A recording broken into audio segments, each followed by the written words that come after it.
Finding a good motive for your painting can be challenging, but don't worry, all motifs are created equal, and one motif is rarely as good as the other.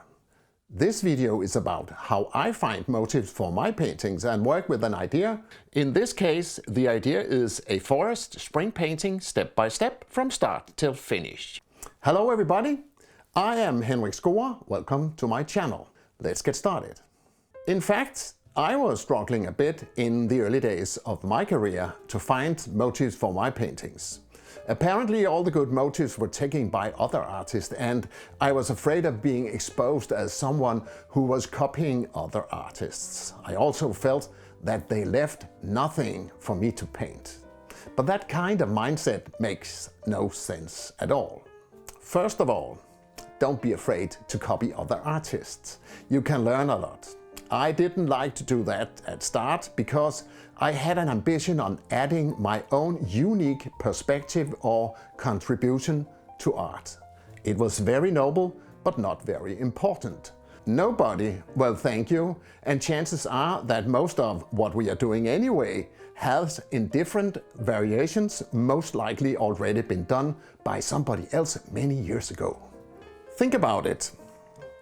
Through the long history of art, it's safe to say that a vast number of artists across many cultures have been creating millions, if not billions, of paintings on surfaces and canvas like this or smaller. So chances are that many of them must look a little bit like each other. So get into it, focus on painting good paintings and getting better all the time.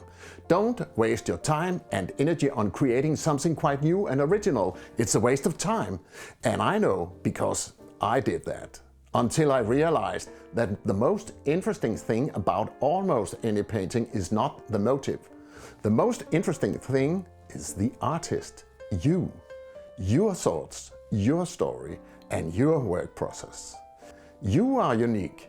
There's never been anyone else just like you, and you are the superstar of your painting. So you might as well just pick anything to paint and let the process and the hard work develop the painting for you. Copying is okay. Don't make it your final goal, but when it comes down to it, your finished painting will be very much you anyway. If you just start painting, you will discover that you, as well as many other artists, prefer to use some motifs over others for your paintings. Not because these motifs are better than others, but because some of them just works better for you. That's the way it is. It's easier and it's okay. I'm not a fan of always choosing the easy path, because struggle is part of the game and the best way to get better. You need to challenge yourself, struggle, in order to grow as a painter, develop new skills, or whatever it is you want to improve on. But not all the time. Sometimes use the obvious. Why make it harder than it already is? I prefer motifs from nature. Especially I lost my heart to the forest and the sea. I return to these motifs again and again. However, I don't paint the same paintings over and over again, although they can be related. I don't care if someone might say that I'm repeating myself and that I need to develop new grounds for my paintings. And in my view, you shouldn't either. Truth is that I am developing new grounds, and I'm not repeating myself, even though I choose motifs I have already used earlier. It's actually the other way around, because I use the same motifs several times. I give myself the opportunity to develop the motif in many new and different ways. And that's the way to grow, at least it has been for me. Because every painting I have done is new and an attempt to get better, my focus is not necessarily to paint something different and original, only to make a better painting than the last one I did. In this video, I will show you how I start a painting, the idea, composition, work process, and how I finish a painting. I will use one of my favorite motifs, the forest, I have painted that many times because it fascinates and inspires me more than any other motif. Right now in Denmark we have winter time, and the forest is full of inspiration and dramatic color patterns. For example, I took this photo of this experience and combined it with my own conception of winter colors in what I believe was a beautiful and intense mix. The very light colors are contrasting the very dark ones, and the palette is kind of dramatic and severe. The idea of spring arose inside my head. It was very intense. I could almost hear the sound of birds, smell the scents of spring, and even see the new splendor of colors that follows when spring breaks. So, even though I was standing in the middle of the winter forest, for my inner vision I saw a glimpse of spring. The colors were an abundance of strong, pure, constantly changing fresh green shades. Some of them might have been yellow, and they were bursting through the frosty ground, following the cold nights in the woods.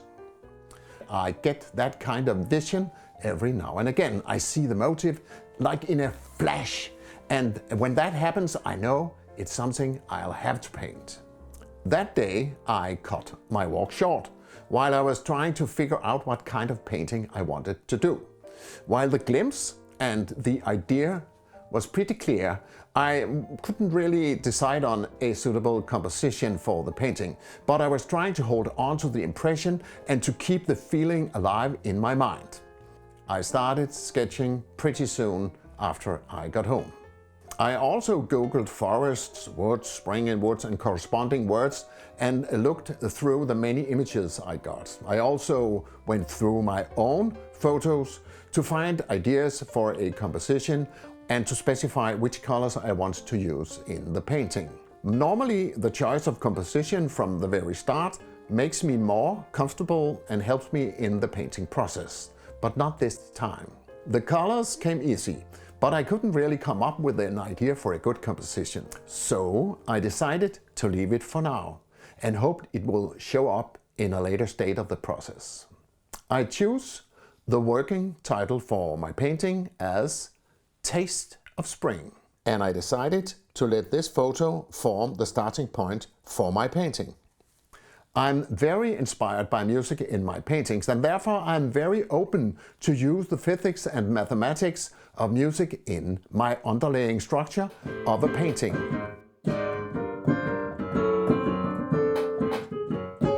Of course, I still feel completely free to change whatever I want if it doesn't work for me. Therefore, I decided on a structure based on repetition like in music. The rhythm and intervals are repeated throughout the song. In my view, that fits nicely into a painting of trees, forest and spring. And that became my idea for a composition. Painting a forest is always a delicate balance between chaos and order. The chaotic abundance of lines and forms must be held together by some kind of structure. If it doesn't, it all becomes a mess. On the other hand, if it's too much order, the feeling of forest will disappear. I decided on letting vertical lines dominate the painting like the pulse of music, bringing back the heartbeat of the forest after a long winter sleep. When I paint a forest, the idea is not to reproduce the realistic picture of it. I try to express an experience and the joy and mood I get when I walk in the forest. At least that is what's in my head. For this painting, I will use mixes of Payne's Gray, Ultramarine, Indigo Blue, Hooker's Green, and then I use Cadmium Green, but I don't show it here, Primary Yellow, Hansa Yellow, Burnt Umber, Burnt Sienna, Indian Red, and then I don't show Yellow Ochre, but I also use that, Carmine Red, Cadmium Red, and cadmium orange, and then of course a lot of titanium white. So now let's see what will happen when the brushes and colors take over the canvas. I always moisture the canvas. When the canvas is wet, it's very easy to work on it. You can work on it very fast. Of course, you need to dry it in order to go on with the painting, and this is what is happening here. So I put it on the easel and then the real work starts. And then I just follow my intuition. I try to find the painting. You will end up having some kind of image that you can relate to. Always, all the time, I judge. I need to change this, and that's a very good way, at least for me, to go on. Here are some close-ups. This is the greens. I use at least 3 greens for this, and also on top of that I use cadmium green, which is a very bright green. A little bit transparent, but it's okay if you paint it over a couple of times. This is the first stage of the painting, and here are some close-ups. When I paint, I often have the experience that the paints will not cover completely the area I'm painting, so I will have to paint over 2, 3, maybe 4 times.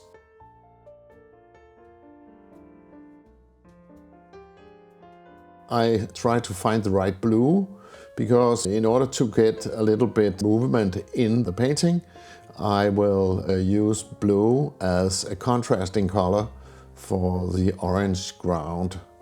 The color behind is warm, and in my view, summer. I like it to end in some kind of warm color, and it's yellow ochre mixed with titanium white. These smaller areas on the paintings are very important. Even though they don't fill up that much of the canvas, they will have a great impact on the final results.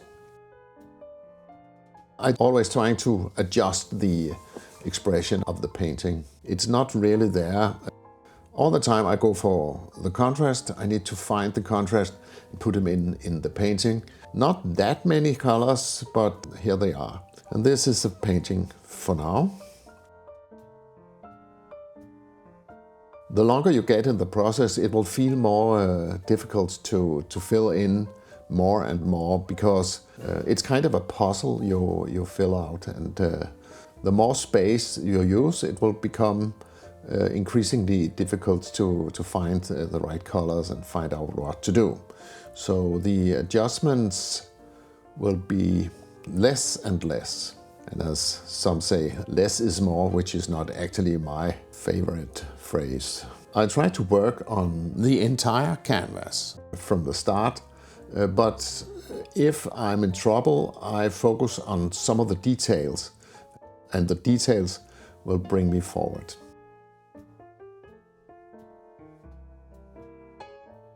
I need to work a little bit more on the ground to make it more sparkling. The painting is close. I often compare this stage of a painting with having a fish on the hook. It's there, but you need still to drag it in and get it in the boat. And the painting is not yet in the boat, but I'm getting there. And here I put the painting in a frame in order to examine the final look of a painting. If you put it in a frame, you will sort of get a new perspective on the painting. It will look more finished. I'm very cautious not to ruin the composition with dominating vertical lines. And this is quite close now to the finished result. Also, it can give a nice contrast to use some of the lines using a ruler, and some of them only made by hand. Then I tried this blue one for, this is actually ultramarine and titanium white, and I tried to use that in order to give it a very significant contrast to the ground. But eventually I changed it for a more silent blue. I used the indigo blue, mixed it with titanium white. And I'm just changing details now.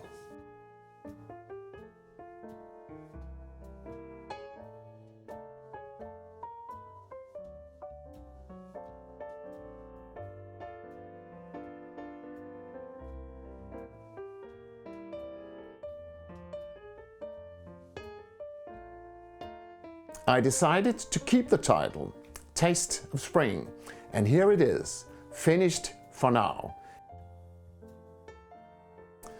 Best of luck to you all. Take a walk in the nature around you. You might find new motifs and encouraging inspiration. And most important, have fun painting it. Please give me a thumbs up and subscribe to my channel.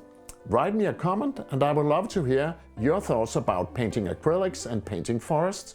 I try to get back to you all within a couple of weeks. If you like this video, maybe my very first video might interest you. It's up here or here and it's called Flock of Birds. Thank you for now and thank you for watching. Bye. See you in the next one.